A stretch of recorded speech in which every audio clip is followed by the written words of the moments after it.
Hey everyone, Jim Fitzpatrick. Thanks so much for joining me today on CBT Now. Service departments are navigating the demand for convenience. Today we're talking with Nolan Armpriester, who is the Director of Operations for Kinley Automotive Group, to learn more about how he's helping his consumers and his customers by providing mobile service. So thank you so much, Nolan, for taking the time out of your busy schedule there as Director of Operations.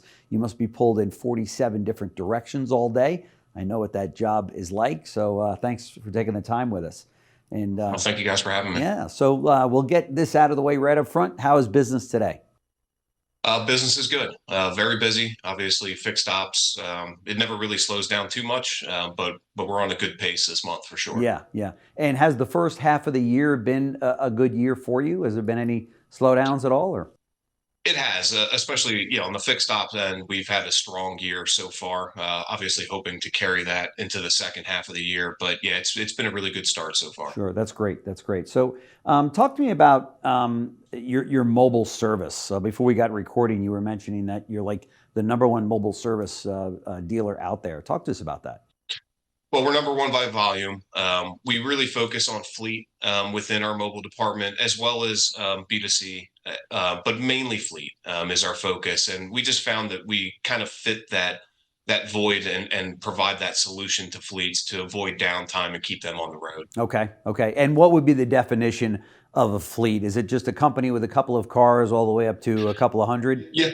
Yeah, sure. It could be a fleet anywhere from maybe 5 vehicles to 500. Okay. And anything in between. Okay. And do your dealerships have fleet departments where some stores have chosen to stay out of fleet while others have said it's a huge profit center, we got to be there? We do.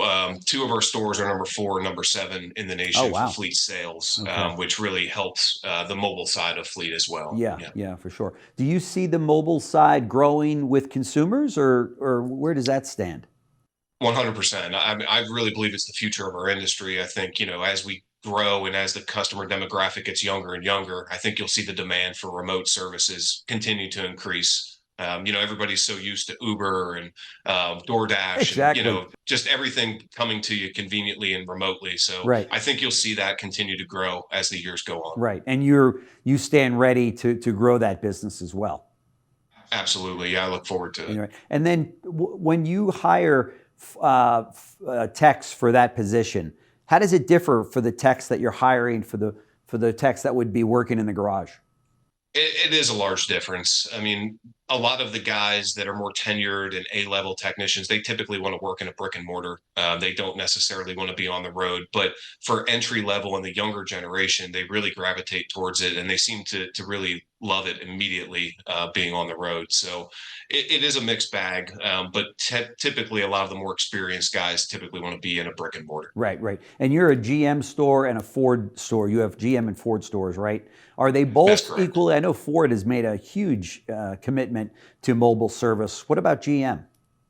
GM they're getting heavier into it right now, but you're correct. I mean, Ford has the best dealer program in the nation for mobile service. GM, hopefully, we're hoping that they come out with something that really benefits dealers this year. But right now, Ford is the king for mobile service for sure. Yeah, they support that in a very big way. And I guess the dealers that they've got on the plan, well, firsthand, have really benefited from it financially as well as grabbing that customer and keeping them in the family for future sales, right? I mean, somebody that's got mobile service is saying, I don't want to give this up.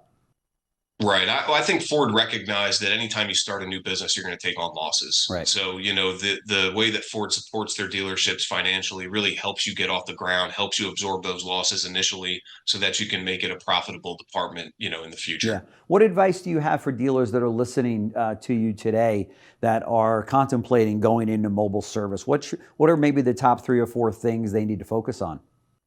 Well, one, don't wait. Get on it now, because anybody that doesn't is going to be left behind. But you can start out by just offering free services to people, right? You can reach out to your local car lots or other dealerships, take care of their recalls. I recommend you start by doing that rather than starting off on a customer base, because first impressions matter and you get one shot. Yeah. So, refine your process, refine your team before you get into the customer side of it. And there's a lot of ways to do that. Okay, so if I'm a BMW dealership and I've got a Ford F-150 on my front line that has got a recall, I can call you, you come over, with your mobile service and Absolutely. fix it. Yeah. Absolutely. Yeah. Yep. Oh, that's a good idea. Yeah. That's so that way you're not really practicing with live ammunition, so to speak, right? Correct. Yes, sir. Talk to us about the inroads that AI is and the impact, I should say, that AI is having with service departments today. I mean, service managers are increasingly using AI to manage not just their people, but also their scheduling and their customers, right? Yeah, I mean, AI, I'm a big believer in AI. I think it'll be in every corner of dealerships as we move forward. But in fixed ops, there are several uses. A reception, like you said, we use AI at all our stores for reception. We also do have a BDC, a service BDC that kind of catches the overflow from them. Mm-hmm. But we use AI reception. Production management is another excellent Okay. area for AI to help guide you how to dispatch and how to keep workflow going. Mm-hmm. So AI in fixed ops and in dealerships in general is going to continue to grow and be a part of what we're doing. So you just have to learn to adopt it, find how to work it into your processes. It doesn't have to take over what you're doing. It just has Right. to help Sure. assist you day to day. Sure, it must take a huge load off of your team there, right? I mean, if AI can set the appointment and follow up and provide calls out to consumers that have got recalls and such, I'm assuming you're using it for that. That is a huge lift off of the team, right? It really is. And one of the things that drew me to it was, service departments get overwhelmed with phone calls, BDCs get overwhelmed. And the nice thing about AI is if 1,000 customers call your dealership right now, every call is answered on the first ring. Yeah. So nothing gets dropped. Yeah. Everybody is attended to. And it's hard to quantify how many calls actually get dropped on a day at a dealership. Oh, But huge. when you have AI answering everything, you're capturing everybody. Right. So it's just it's the only way to do That's it. fantastic. And it's 24/7, 7 days a week, right? Yes, sir. Yeah. So you, regardless of when that might be, that customer is, I got to make a service appointment. You can then offer that, make a service appointment whenever you call in. That's correct. Have you had Yes, any sir. customers that have complained that they want to speak to a live person? Of course. I think, and that's where you see the divide in the customer demographic, right? A lot of the older demographic want to speak to an advisor, whereas the younger demographic is used to AI, right? They're used to Yeah. hearing the prompts. Yeah.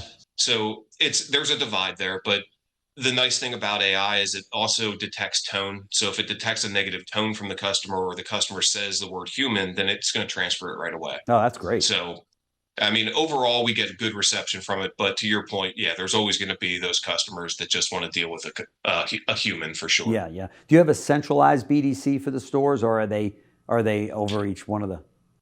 They're over each one. For sales, we do have centralized. We use that for a while, but we do find that in store is best for having our BDCs. So we try to stay away from the centralized idea right now. Yeah, yeah. And that seems to work well for other dealers that I've spoken to. Yeah. So what's the next big win for integrating mobile service and AI into fixed ops? I mean, you guys are on the cutting edge here using AI, and you're sending trucks out to homes. And I mean, what's the next big win out there? Well, I mean, I think there's some great companies out there. Spiffy Car has a really great product Yeah. out for mobile service. AI, again, I think you're going to see it creep into everywhere. Yeah. Mobile service, brick and mortar, just there's so many different uses for it. Recall mining could be something that AI is doing, right? Sure. Pulling recalls from NHTSA, pushing them to dealerships. And there are some platforms out there that are doing that currently. Mhm. But I just think that AI will assist us in everything we do in the next few years. Sure, sure. Has everything happening in DC with tariffs, has that had much of an impact in your business, in your operation? Not yet.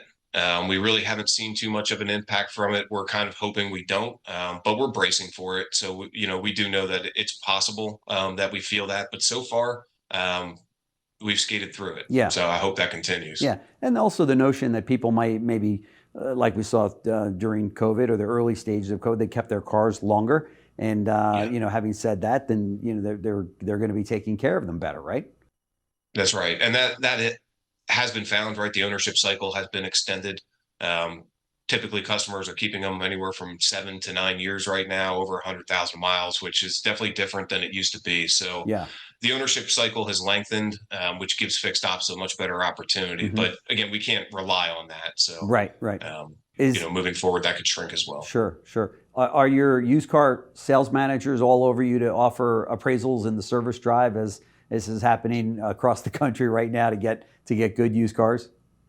For sure. And to be honest, I'm a big believer in service acquisition. I think that's the best place to buy used cars. Obviously, if you're going to an auction, you're going to pay way over what you should, but somebody off the street, and we keep that ownership cycle going. We buy their car, hopefully we sell them a vehicle, and we keep it going from there. Yeah. But service acquisition, I think everybody's getting on board with that Right. now, but definitely an invaluable thing. So walk me through that. How do you approach the customer, or do you give everybody a valid appraisal on every vehicle? How do you approach the customer on that? I mean, in theory, you'd want to give everybody an appraisal, but we've tried it several different ways. We used to review the schedule the night before, with our acquisition agents, and then they would reach out to the people in the morning that they were looking to purchase, or go talk to them as they're coming in, help check them in. But yeah, we've tried several different ways, and again, as long as we're creating that conversation, we're giving an appraisal on the vehicle. That's the main goal. Right. So, right. And you've put together some deals on that, I would imagine. oh, of course. Yeah. Yes, sir. You give anybody a repair bill for over $600 or $700, and right away they think maybe I should be considering a new vehicle, right? Right. And that's where that starts. And then, just letting our service departments and our parts departments know that they'll still get the work on the back end, right? That's the goal. Right. We buy the vehicle, we still put it through the shop, so everybody wins. And just getting everybody on the same page with that sometimes is the toughest thing, but so far so good for us. Sure. What are some of the things, if any, that keep you up at night, that have you concerned about either the retail industry or the specific area that you're in the industry? Is there anything that's concerning? I don't think so. I mean, I love our industry. I love what we do. I mean, we're always going to have challenges, right? And that's part of what makes it fun. But I'm excited for the future. I think the future's bright. I think fixed operations, especially, is bright nationwide. And I think we just have to really focus on that. Let the back of the house pay for the front. And then everything that we sell up front is just profit at the end of the month. Yes. So, Yeah. Nothing like 100+ absorption rate percentage to make a correct. dealership very well, right? Yes, sir. Yes, sir. That's great. Nolan Armpriester, thank you so much for joining us on the show today. Very much appreciated. Of course, he's the Director of Operations for Kinley Automotive Group, and knocking the cover off the ball. So thanks so much. Love to do a follow-up with you to see how things are working out. Absolutely. Yeah, it's been my pleasure. Thank you so much for having me. Great. Thank you.